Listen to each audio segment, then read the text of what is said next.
देवस्य धीमहि धियो यो नः प्रचोदयात्।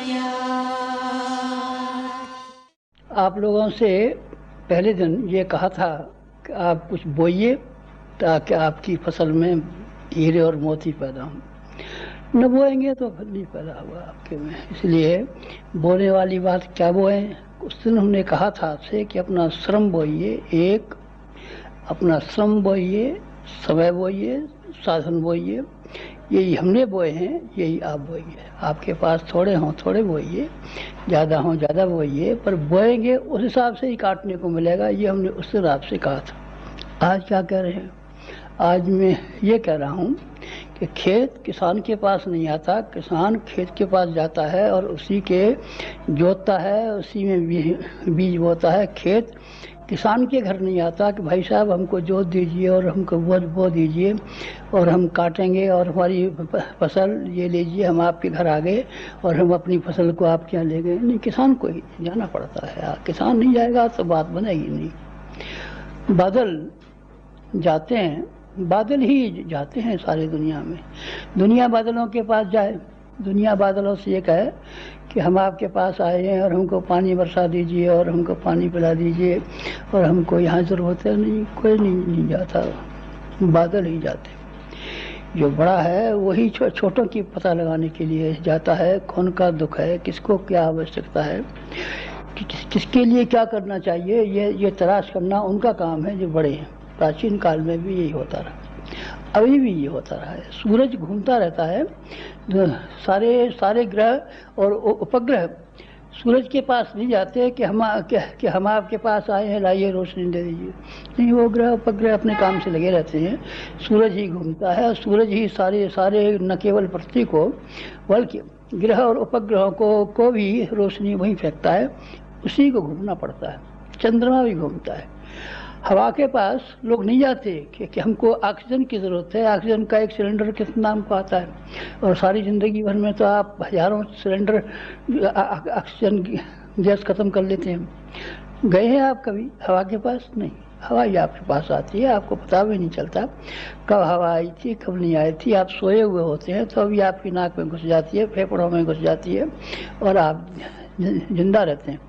महत्वपूर्ण व्यक्ति ही हमेशा दुखियारों के पास गए। तीर्थ यात्रा प्राचीन काल में इसी बात की थी कि जिन लोगों को ज्ञान नहीं है, जो अपना भला बुरा नहीं समझते, जो अपनी समस्याओं के बारे में जानकारी रखते नहीं हैं और जिनको उनके समाधान नहीं मालूम है, उनको योग्य आदमी पैदल यात्रा करके गांव-गांव जाते थे, घर घर जाते थे और घर घर जा कर के उनके यहाँ से पता लगाते थे। आपको मालूम है कि ऋषियों की एक पद्धति थी, बड़ी शानदार पद्धति, उसको अलख जगाना कहते हैं। अलख जगाना कहते हैं, घर घर जाते थे, घर घर जाते थे, अलख जगाते थे, भिक्षा भी मांगते थे। कोई न कोई बहाना तो चाहिए, बिना बहाने के बिना तो कैसे जाएंगे। हम भी जब मालवीय जी के साथ में आसनसोल जेल में थे तब उन्होंने ये कहा था लोगों से संपर्क बनाओ। संपर्क नहीं बनाओगे तो कांग्रेस तुम्हारी कभी मजबूत नहीं होगी। लोगों के जितने संपर्क होंगे, तो हमने कहा हम कैसे संपर्क बनाए, किसी बहाने बनाना पड़ेगा। एक एक मुट्ठी अनाज हर एक से मांग करके लाओ अथवा कुछ और कुछ कराओ। बहरहाल संपर्क के लिए कोई बहाना तो चाहिए। ऋषियों के पास यही बहाना था कि वो एक एक टुकड़ा रोटी मांगते थे अथवा एक मुट्ठी अनाज मांगते थे। अरे हम बैठ के खिला देंगे आपको, पूरा जितना भोजन चाहिए आप यहीं बैठ के खा जाए कि ये नहीं भाई साहब, हम आपके यहाँ नहीं खा सकते, क्योंकि हमारा संपर्क नहीं बनेगा। संपर्क बनाने के लिए हमको एक एक मुट्ठी अनाज ही 100 घरों से मांगना पड़ेगा, ताकि 100 घरों में जाएं और उन लोगों से पूछताछ करें, उन लोगों की बात मालूम करें, उनके दुख और दुख की बात मालूम करें, अपनी बात उनसे कहने का और उनकी बात सुनने का एक मौका तो आया। भिक्षा से क्या है, भिक्षा तो आदमी चार मेहनत, थोड़ी सी मेहनत कर ले तो अपना पेट भर लेगा। पेट भरने के लिए नहीं जाते थे, पेट भरने लायक नहीं थे वो, अपाहिज थे, अपाहिज नहीं थे वो। लोगों के पास संपर्क का कोई बहाना जाते थे, अरे भाई लाओ रोटी का एक टुकड़ा हमको दो। ये साहब पूरी रोटी खाइए, नहीं तो पैर पे ना, पूरी रोटी नहीं खाएंगे, एक टुकड़ा देंगे आपके यहाँ से। संपर्क बनाते थे। संपर्क बनाना बड़ा काम है। लोगों के पास, गए हुए भी लोगों के पास, गए गुजरों के पास आपको ही संपर्क बनाना पड़ता है। नारद जी से भक्ति के संवाद सुनने के लिए, उनकी कीर्तन सुनने के लिए जनता इकट्ठी नहीं होती थी। नारद जी 2.5 घड़ी ही एक जगह बैठते थे और 2.5 घड़ी के बाद में फिर वो दूसरी जगह चले जाते थे, तीसरी जगह चले जाते थे। बराबर उनका घूमना फिरना ही बना रहता था। नारद जी इसका कीर्तन सुनने के लिए कभी सभा नहीं हुई, कभी कमेटियाँ नहीं हुई।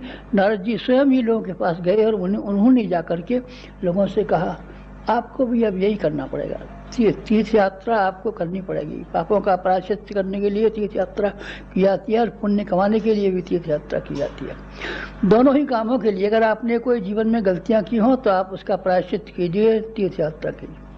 और अगर आपने पुण्य कमाना है तो अभी आपके लिए सबसे सरल तरीका यह है कि आप तीर्थ यात्रा कीजिए। किसकी तीर्थ यात्रा करें, और इन शहरों की थोड़ी कहता हूँ, यहाँ हम हरिद्वार में रहते हैं, आप देखिए रोज़ के अखबार हमने जमा कर रखे हैं। कोई दिन ऐसा नहीं जाता जिसमें हत्याएं न होती हूँ, कोई दिन ऐसा नहीं जाता जिसमें जेब कटी नहीं होती हूँ, कोई दिन ऐसा नहीं जाता जहाँ बलात्कार न होते हों, कोई दिन ऐसा नहीं आता जहाँ के जो बेचारे परदेसी आते हैं उनकी जेबें न कटती हूँ। दुकानदार काट लेते हैं, खाना खाने वाले काट लेते हैं और काट लेते हैं। इनके लिए नहीं कहता हूँ मैं आपको कि आपको इन तीर्थों में जाना चाहिए। तीर्थों का एक खास वह है मकसद कि लोगों से संपर्क बनाया जाए, संपर्क बना करके उनको वो बातें बताई जाए जो कि उनको मालूम नहीं है।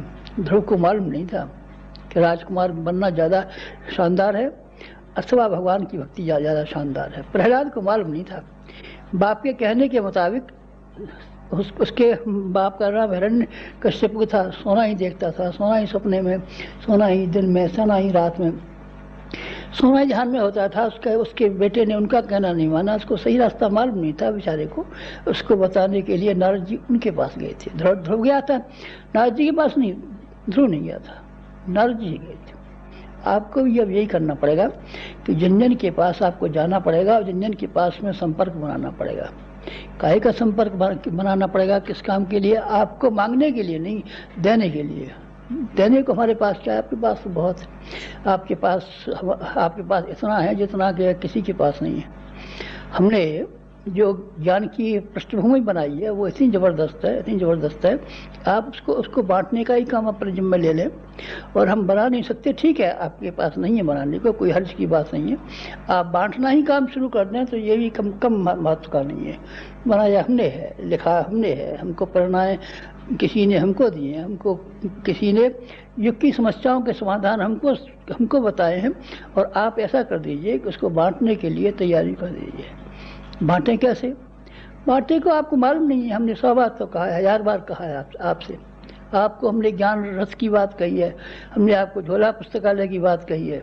आप अकेले हैं, कोई आप सामर्थ्यवान नहीं है तो एक झोला कंधे पर डालिए, लेकर के जाइए और हर एक को ये चखाइए। क्या चीज़ चखाएंगे? जाएगा तो फिर लोग खाएंगे। आपने देखा नहीं रेलवे की गाड़ियों में लोग घूमते हैं, नमक मिर्च की गोलियां बांटते हैं, कभी क्या नाम है ये झींतान की गोलियां खिलाते हैं, लीजिए साहब जायका चखिए कैसा है। जायका अच्छा होता है आप खरीदना खाना, न अच्छा होता मत खरीदना मत खाना।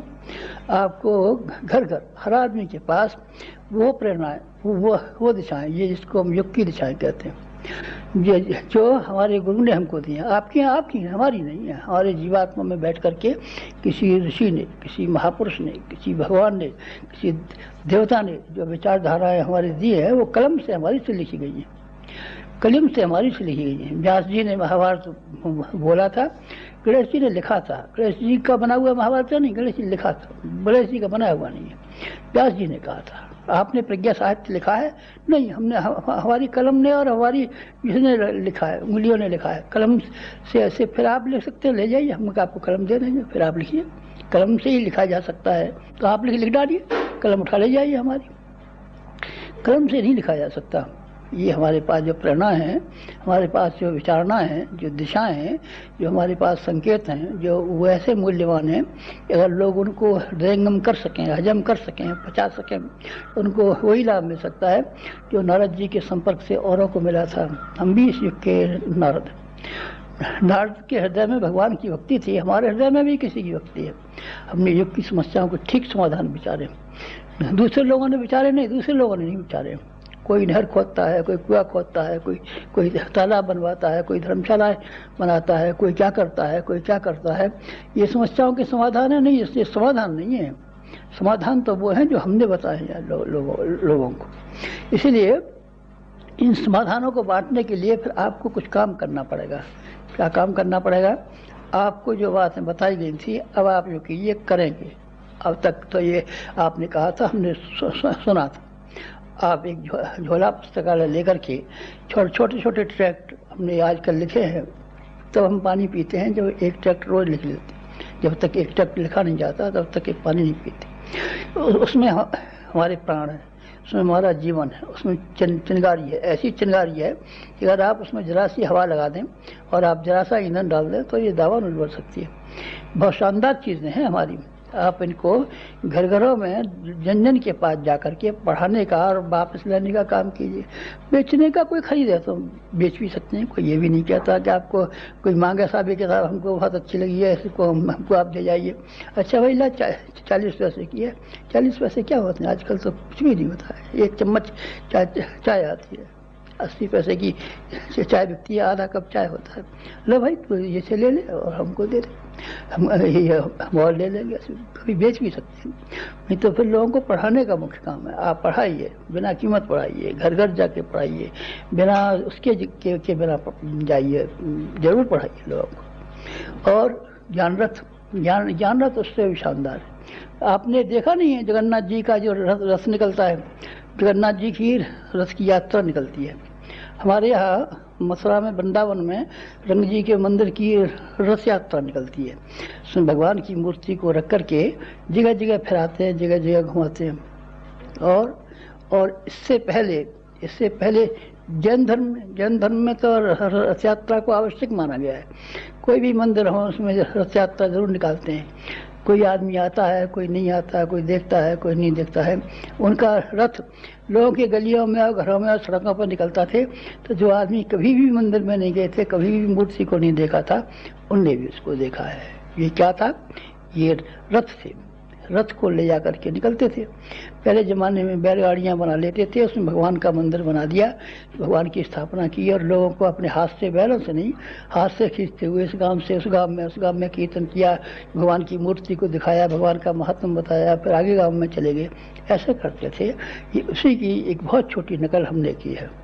वो मंदिर तो बहुत दाम के बनते थे, बैलगाड़ियाँ बहुत दाम को बनती हैं, दूसरी चीज़ें बहुत दाम को बिकती हैं। ये तो मुट्ठी भर पैसों का है, मुट्ठी भर पैसों का है। ये साहित्य एक और ज्ञान रथ दो, दोनों को मिला करके 2000 से भी कम में बन जाता है। आप इतना नहीं उठा सकते। आपके लड़कों के ब्याह नहीं हुए, कभी नहीं हुए, किसी के नहीं हुए, तो उसमें 1000-2000 रुपया खर्च नहीं हुआ है। एक और लड़की होती है आपके तब आप 10-20 हज़ार रुपया खर्च करते कि नहीं करते? एक और लड़का होता है तो पढ़ाते कि नहीं पढ़ाते? अब ये मत कहिए हम पैसे की तंगी में, तो पैसे की तंगी में नहीं, आपका दिल बहुत छोटा है, चूहिया जैसा दिल है, मक्खी जैसा दिल है, दिल की दिक्कत है। और तो दुनिया में कोई ऐसा होगा? चंदा कर लीजिए, लोगों से मांग लीजिए, भाई ये ज्ञान रथ हमको बनाना है, इसके लिए 1000 रुपये चाहिए, 100 रुपये मांग लीजिए, अपने घर से ले लीजिए। 1 तोला सोना की आजकल कीमत 2000 रुपये है। 2000 रुपये में ज्ञान रथ बन जाता है। 1 तोले का जेवर आपके पास न हो तब तो कोई बड़ी बात नहीं है। ये बड़ी बात नहीं है कि आप ज्ञान रथ नहीं बना सकते और नहीं चला सकते। दिल बहुत छोटा दिल है, जिसमें आप इतनी सारी रकम के लिए आप ये कहते हैं कि हम नहीं खर्च कर सकते। और साहब कोई आदमी नहीं मिला, नौकर नहीं मिला। क्यों? पूजा के लिए आपको नौकर चाहिए। सब पूजा हम करना चाहते थे, गायत्री मंत्र का हम पूजा करना चाहते थे, पर कोई नौकर नहीं मिला, सब नहीं कराई। अच्छा, और हम खाना चाहते थे और हमको खाना खाने के लिए कोई नौकर नहीं मिला, तो हमने 3 दिन से खाना ही नहीं खाया। अच्छा, ये बात है। सोए नहीं अरे साहब, हम क्या सोए, 3 दिन से जग रहे हैं, कोई नौकर मिल जाता तो नौकर ये करता। और आप स्वयं नहीं कर सकते, स्वयं ये काम नहीं करेंगे। ईसा महीने भर से नहाए भी नहीं हम तो, क्यों नहीं नहाए? कोई नौकर नहीं मिला, कोई नौकर नहाया था बदले का हमारे का। क्यों भाई, कुछ पढ़ते लिखते नहीं हो? ईसा हम तो नहीं पढ़ते। क्यों? कोई नौकर नहीं मिला। नौकर जाता स्कूल और पढ़ाई पढ़ करके BA पास हो जाता और सर्टिफिकेट ला के हमको थमा देता। अच्छा, ये बात है? ये बात नहीं है। ये काम कुछ ऐसे हैं जो आपको ही करने चाहिए, जो आपको स्वयं करने चाहिए। ये नौकरों के करने काम नहीं है। नौकरों से आप काम कराएंगे तो वो नौकरों जैसा ही होगा। स्वयं आप जाएंगे, तो आप स्वयं चले जाएंगे। किसी के घर में ब्याह शादी हो, घर में रिश्तेदारी में गमी हो गई हो और आप स्वयं जाए नहीं, नौकर को भेज दें, कहा साहब कहाँ से आए हो, सब वहाँ से आए हैं, वो आपके रिश्तेदार हैं, उनने हमको भेजा है और क्या नाम है, उन्होंने कहा हमको तो बेकार है, हम तो टाइम ख़राब नहीं करते और उनकी यहाँ गमी मृत्यु हो गई है तो तुम हमारी शोक संवेदना क्या। अच्छा ये बात है, आपको टाइम नहीं है तो नौकर को क्या भेजा, नौकर और रोटी खाएगा और नौकर और परेशान होगा। तो आप मजाक करते हैं हमसे, जल्दीबाजी करते हैं। अब फुर्सत नहीं है तो फिर कभी आइए, लेकिन वो काम जो आपके स्वयं करने का है वो स्वयं ही करने का है। ज्ञान रथ आपके स्वयं चलाने का है, किसी और के चलवाने का नहीं है। नौकरों के लिए जिन लोगों ने अब तक ज्ञान रथ मंगाए उन्होंने नौकरों के भरोसे, नौकर मिलेंगे तो चलाएंगे, नौकर बनेंगे तो घुमाएंगे, नौकर बनाएंगे तो ये क्या बात है। ज्ञान रथ सागबाजी की बिक्री है, साग बेचते हैं आप, साबुन बेचते हैं, चाय बेचते हैं, चाट पकौड़ी बेचते हैं। नौकर जाएगा तो चिल्लाता रहेगा चाट पकौड़ी खा लो, चाट पकौड़ी खा लो। नहीं है, ये चाट पकौड़ी खाने वाली चाट नहीं है। ज्ञान रथ का महत्व आप समझिए, उसके लिए आपको स्वयं ही जाना पड़ेगा और किसी को नहीं। आप 2 घंटे रोज समय नहीं निकाल पाएंगे, नहीं निकाल दीजिए। हमारी आपसे प्रार्थना है कि आपको 24 घंटे में से 2 घंटे स्वयं निकाल दीजिए। मैं एक उदाहरण सुनाता हूँ आपको। सुल्तानपुर यूपी में एक जिला है, उसमें एक अच्छे वकील है, अच्छे वकील, सामान्य वकील नहीं जिनको खाने को नहीं मिलता, पैसे वकील नहीं, उनकी घर की कोठी है, बंगले हैं, बहुत शानदार वकालत है। इनका नाम है लखपत राय। लखपत राय ने ज्ञान रथ स्वयं चलाया। स्वयं चलाने का परिणाम क्या हुआ? स्वयं चलाने का परिणाम यह हुआ कि सुल्तानपुर जिला जो हमारे गायत्री परिवार में पहले हम जाते रहते थे, तो कभी हवन कर लिया 5 कुंडी, कभी हमको बुला लिया कभी, लेकिन जब से उन्होंने ज्ञान रथ चलाया सबसे इतना शानदार सुल्तानपुर जिला हो गया कि जब हम गए लोग उस साल 51 कुंडी यज्ञ मन किया, तो लोगों के पास गाँवों के इतने आदमी कहीं बैठने को जगह नहीं मिली और लोगों ने कहा जिसकी हमने साहित्य पढ़ा है उस आदमी को हम देखना चाहते हैं। आपने किसी को साहित्य हमारा दिखाया है? नहीं। आपने हमारे प्राण किसी को दिखाए हैं? नहीं। हमारा दर्द किसी को दिखाया है? नहीं। हमेशा आपकी टांग टूट गई, हम बड़ा दर्द होता था, आप चिल्ला रहे थे, तो आपने किसी को दिखाया? फिर डॉक्टर के पास ले गए आप हमको। हमारे मन में कितनी पीड़ा है, कितनी लगन है, कितनी जलन है, आपने किसी को नहीं दिखाई हमारी जलन। कैसे दिखाएं? हमारे साहित्य से आप दिखाइए और आप स्वयं दिखाइए। आपके बच्चे की टांग टूट जाए, भगवान न करे, तो आप किसी और से कराएंगे? आपके घर में किसी की मृत्यु हो जाए तो नौकरों से कहेंगे ए मुर्दे को पकड़ ले जाओ, जलाओ? नहीं। कुछ काम दुनिया में ऐसे होते हैं जो स्वयं ही करने चाहिए, उसका प्रभाव स्वयं ही पड़ता है। जब आप स्वयं जाएंगे तो आप उन पुस्तकों का महत्व, साहित्य का महत्व, हमारा महत्व और ज्ञान की गरिमा का महत्व ये आप समझा सकेंगे। नौकर क्या समझाएगा बेचारा? नौकर तो चिल्लाता फिरेगा, किताब पढ़ोगे, कोई किताब पढ़ना चाहो तो हमसे ले लो, है भाग जाते, कौन लेगा किताब? कोई लेगा। फिर आप 2 घंटे स्वयं निकालिए। ये नज़ारा बंद कर दीजिए। कहेगा कि हम जा करके कोई नौकर रखेंगे और ज्ञान रथ को घुमाया करेगा, हमारी शान कम हो जाएगी? नहीं, आपकी शान इसमें कम नहीं हो सकती। भगवान के रथ चलाने में बड़े से बड़े आदमी चलते थे। जगन्नाथ जी का रथ खींचने में आपस में लोगों में ये कंपटीशन होता है। कोई कहता है साहब हम भगवान जी का रथ खींचेंगे, 100 रुपये हम दक्षिणा दे, नहीं 100 रुपये में नहीं, 250 रुपये दक्षिणा दो तो तुमको जगन्नाथ जी का रथ खींचने के लिए मिलेगा, इससे कम में नहीं मिलेगा। अच्छा साहब 250 रथ दिए, ला जगन्नाथ जी का रथ हमको खींच लो। ये आपकी शान है, ये आपकी इज्जत है। आपको मालूम नहीं है, जब खादी आंदोलन गांधी जी ने चलाया था तब लोगों से खादी को हर आदमी के लिए लोकप्रिय बनाने के लिए उन्होंने ये कहा था कि खादी को लोकप्रिय बनाना है तो नेताओं को स्वयं जाना चाहिए, स्वयं ये करना चाहिए। स्वयं नेता अगर जाएंगे नहीं, स्वयं लोगों के पास नहीं जाएंगे, तब खादी का प्रचार नहीं हो सकेगा। तो तब क्या होता था? तब जवाहरलाल नेहरू जाते थे, ढकेल गाड़ी ले जाते थे, लोगों के पास खादी की महिमा बताते थे, अरे साहब नेहरू जी आए। इलाहाबाद में पुरुषोत्तम दास टंडन ढकेल गाड़ी खिंचवाते, दूसरों से लेते थे, पर जाते स्वयं थे। खादी खरीदिए साहब, आपको खादी पहननी चाहिए, अपने बच्चों को खादी पहनाइए, आप खादी पहनिए।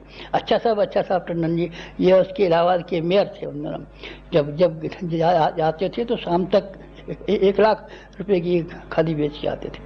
इसी प्रकार से दूसरे नेताओं की बात है, गांधी जी ने जब खादी को लोकप्रिय बनाया तो लोकप्रिय बनाने के लिए उन्होंने ये कहा कि जो बड़े से बड़े आदमी हैं वो ढकेल लेकर के जाएं और हर आदमी से मिलें और अपनी बात कहें।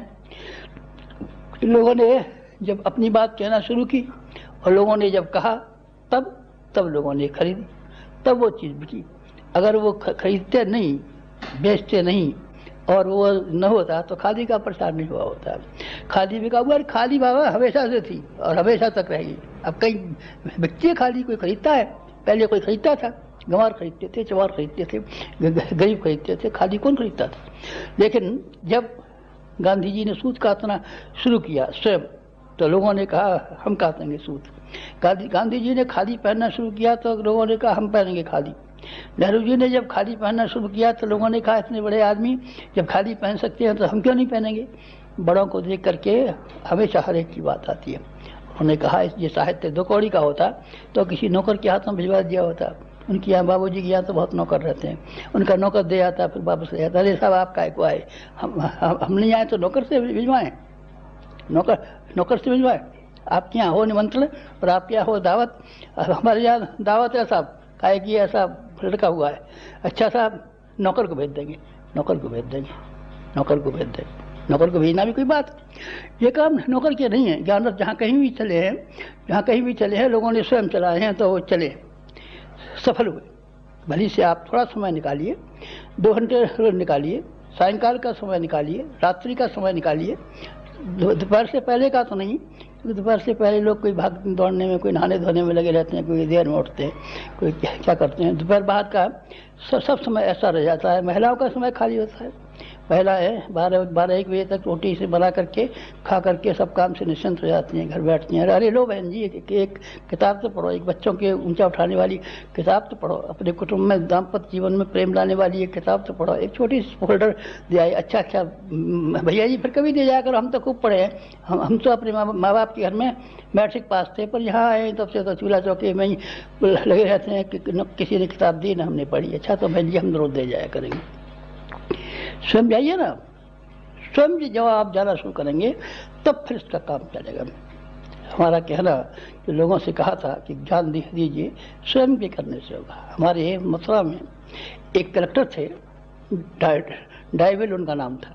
डायवेल उनका नाम था, उनकी धर्मपत्नी पादरी की बेटी।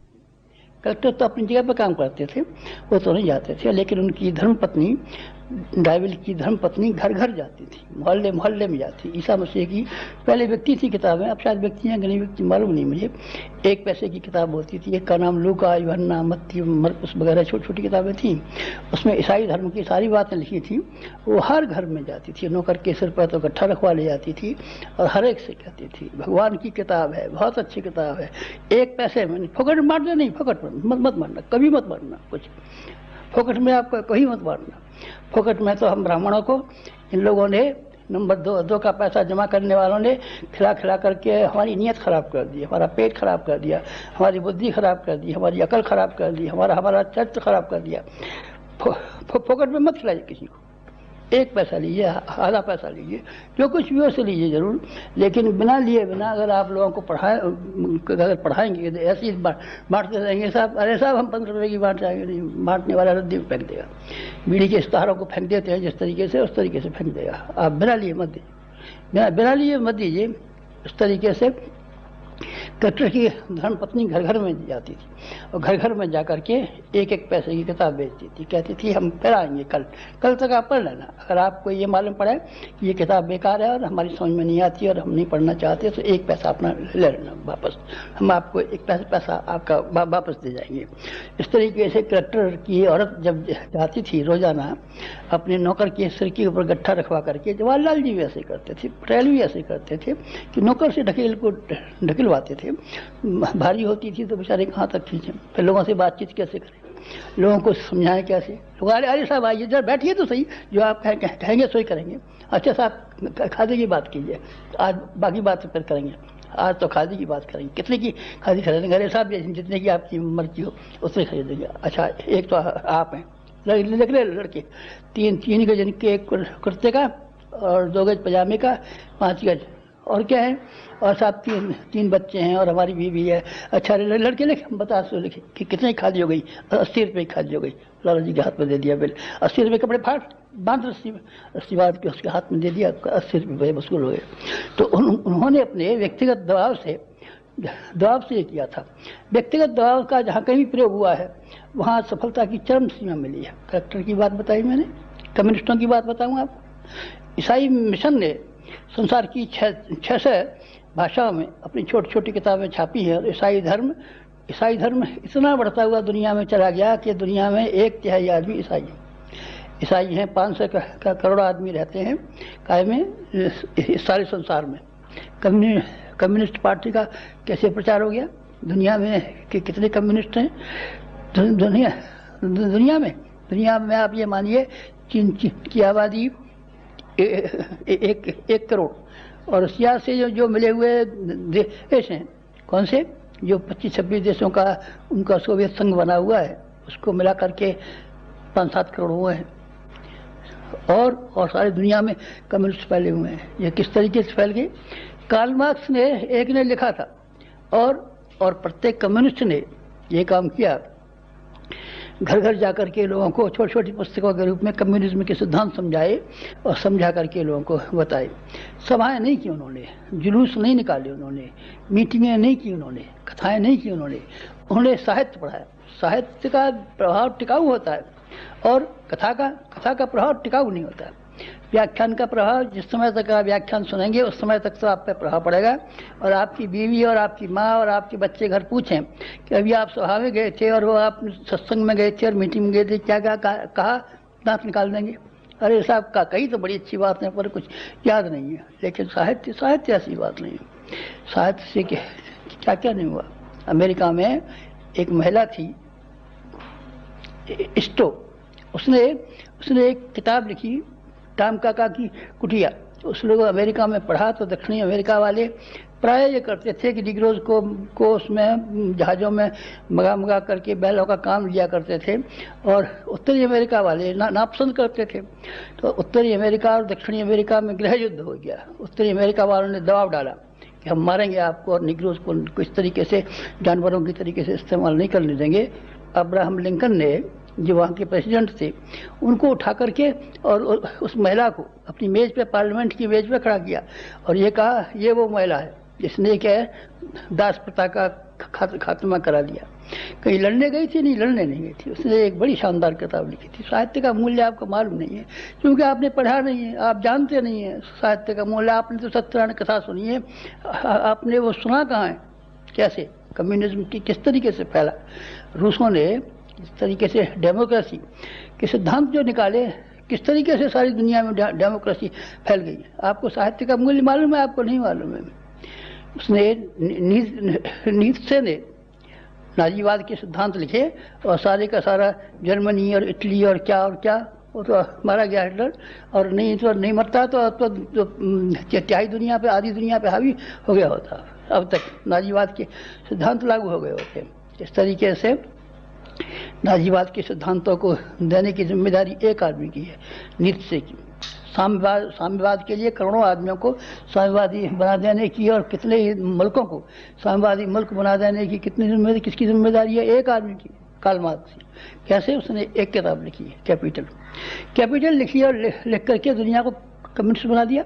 और ईसाइयों ने बाइबल के टुकड़े और खंडों को लेकर के और फिर उसके छोटे छोटे खंडों में बांटा, छाप करके दुनिया में फैला दिया। और दुनिया को जो आदमी पढ़े थे उनको बना पढ़ों को सुनाया।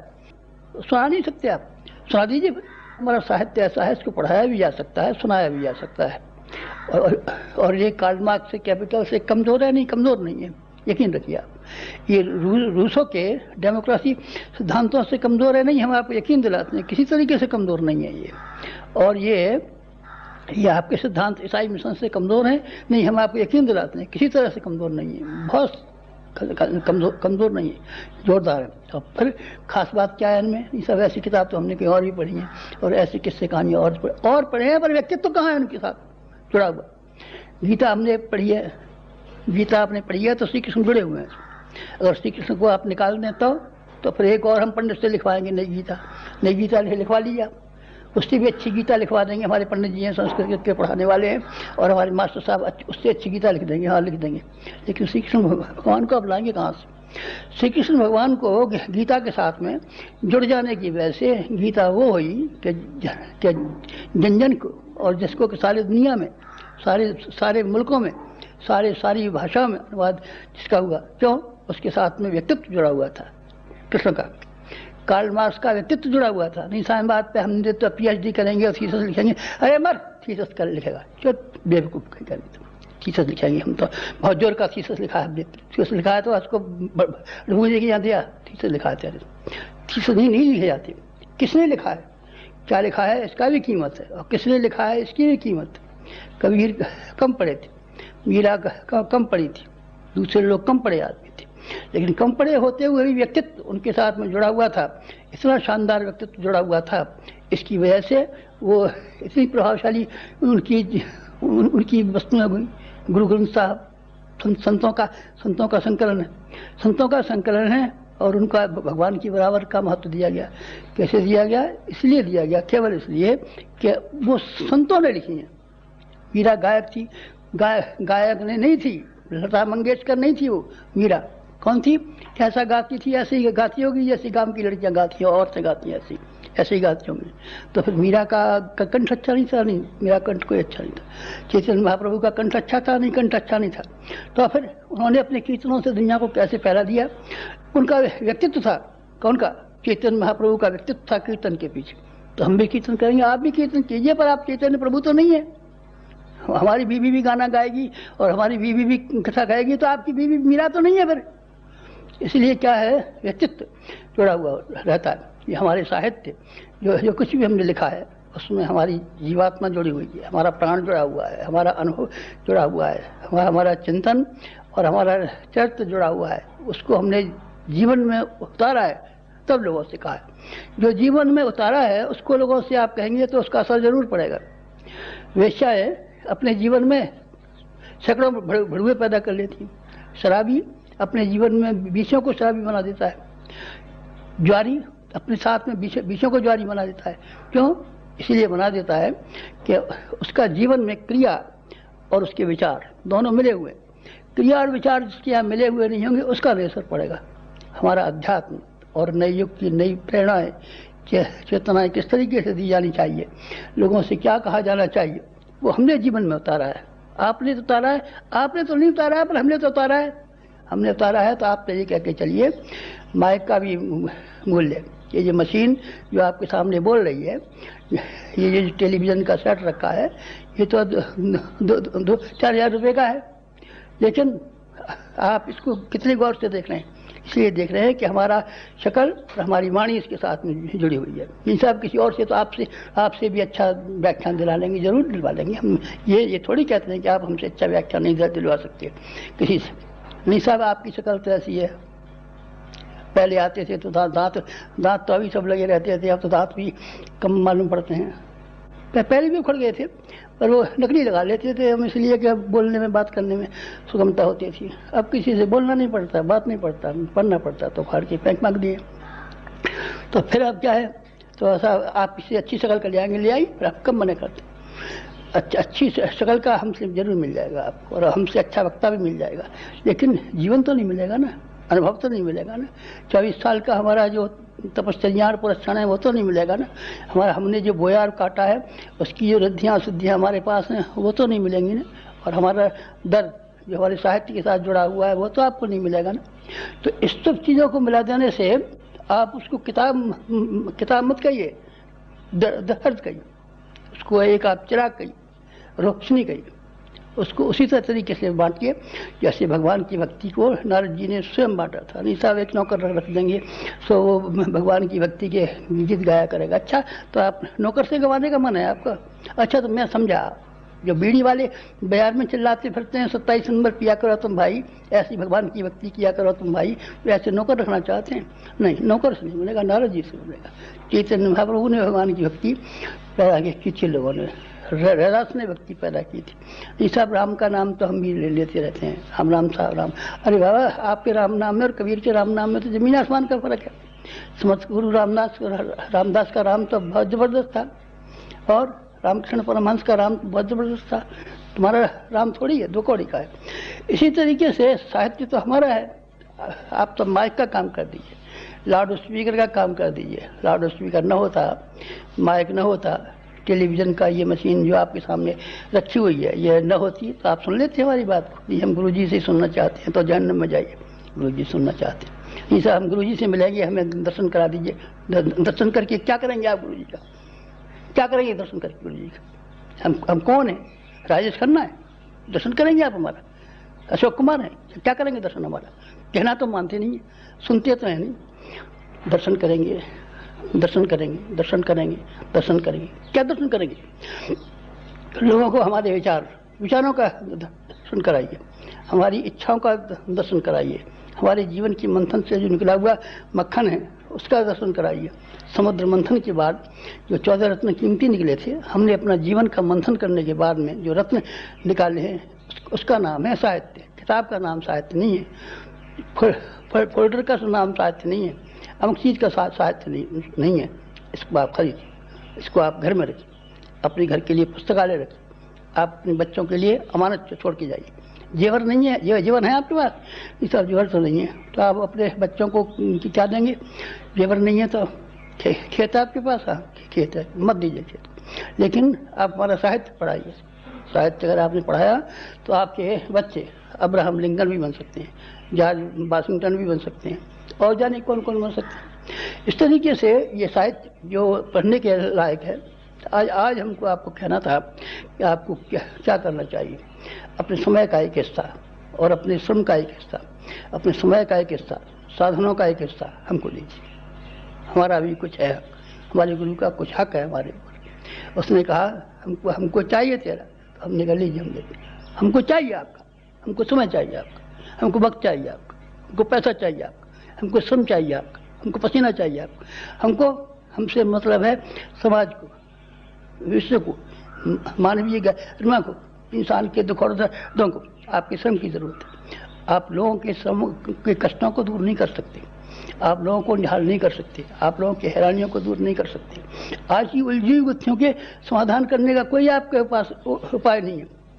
क्राइम जो फैले हुए हैं ये पुलिस के कंट्रोल में नहीं आए, जेल के कंट्रोल में नहीं आए, मजिस्ट्रेटों के कंट्रोल में नहीं आए, किसी के कंट्रोल में नहीं आए कंट्रोल में नहीं आए, तो आप किस तरीके से क्राइम मिटा देंगे?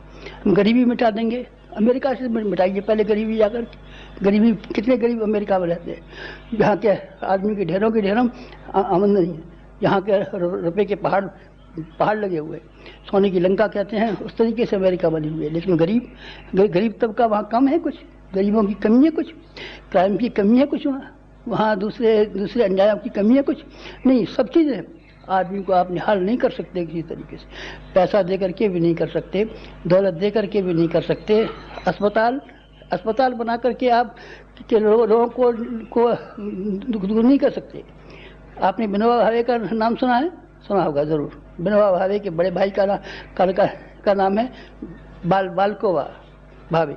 बालकोबा भावे को एक बार टीबी हो गया था, दोनों फेफड़े सड़ गए थे। गांधी जी ने अपने पास बुला लिया और उन्होंने प्राकृतिक चिकित्सा के हिसाब से कराया, उनको इलाज कराया और अच्छे हो गए। तो उन्होंने कहा तुम्हारा बचा हुआ जीवन अब भगवान के निमित्त लगना चाहिए, प्राकृतिक चिकित्सा के लिए लगना चाहिए। उर्ली कांचनम जो वहाँ गांधी जी ने नया प्राकृतिक चिकित्सालय बनाया था, उनका मैनेजर बना करके वहाँ भेज दिया।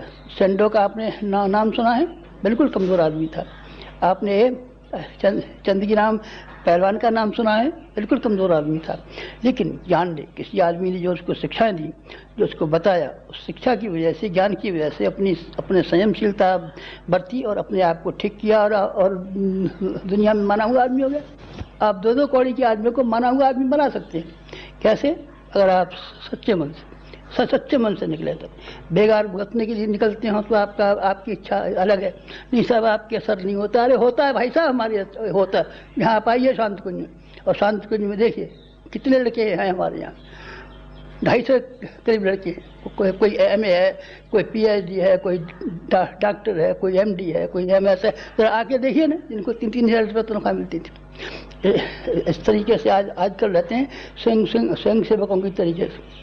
वाणी हमारी में बल नहीं है, साहित्य हमारे में बल नहीं है, हमारी कहने में कोई बल नहीं है, दर्द में हमारे में कोई बल नहीं है, हमारी प्रेरणा में कोई बल नहीं है, हमारी दिशा में कोई बल नहीं है। आप यकीन रखिए, हम आपको यकीन दिलाते हैं। हमने किताबें लिखी नहीं है, रद्दी लिखी नहीं है, हम अखबार छापने वाले नहीं हैं, हम सिनेमा की तस्वीरें छापने वाले नहीं हैं। हम वो है जो युग को पलट देते हैं।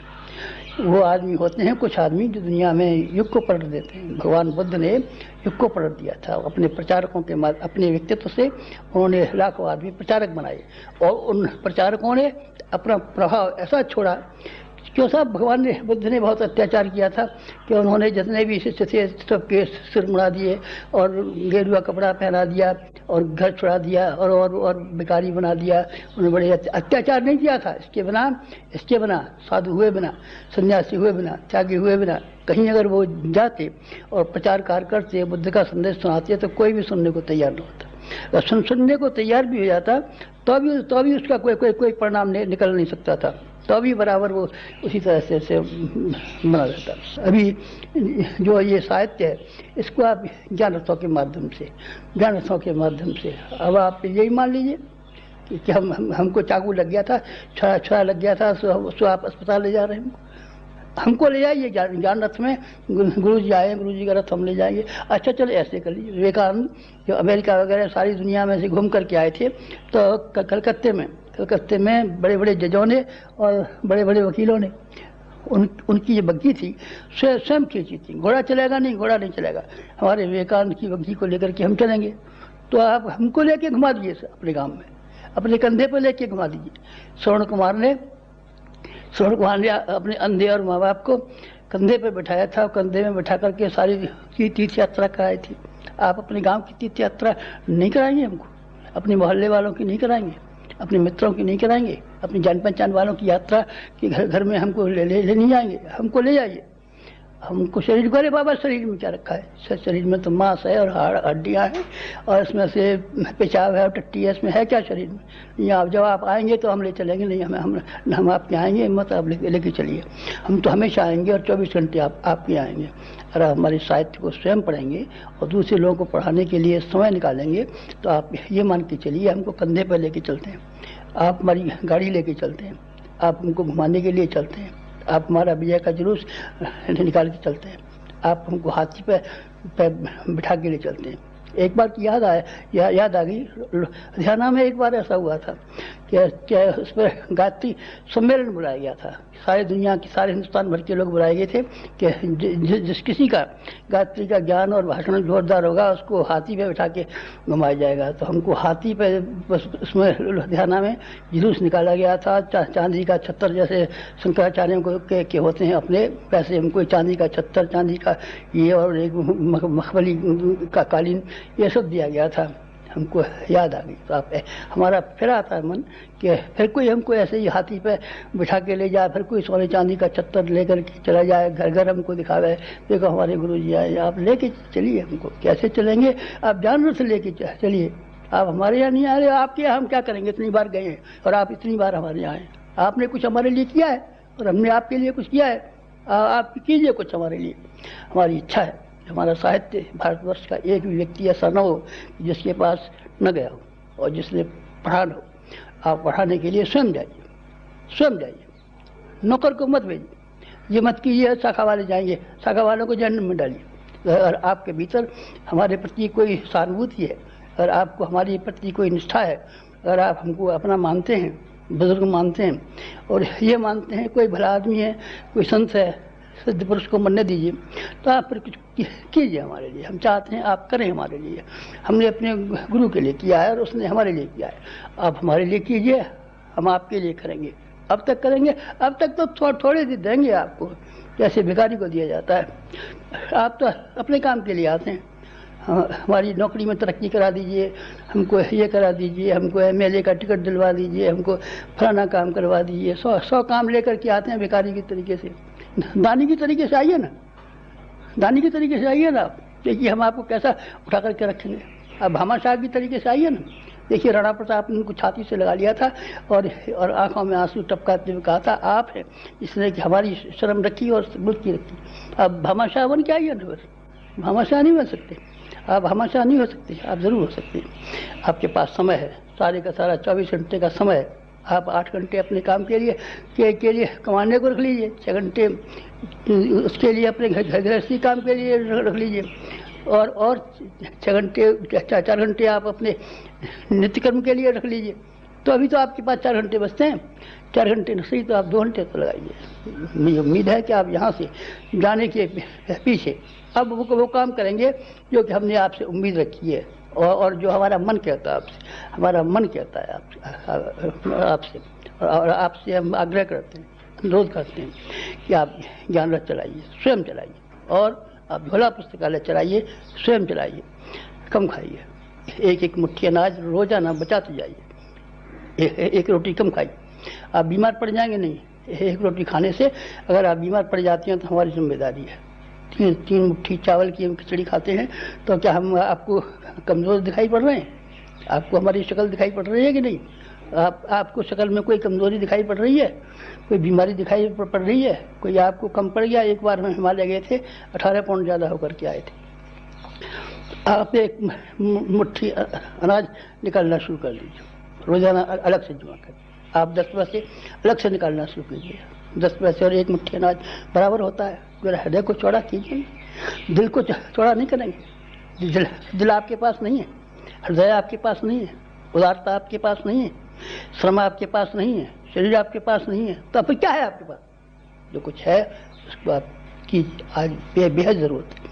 समाज को बेहद ज़रूरत है, दुनिया को बेहद ज़रूरत है, इंसान को बहुत ज़रूरत है।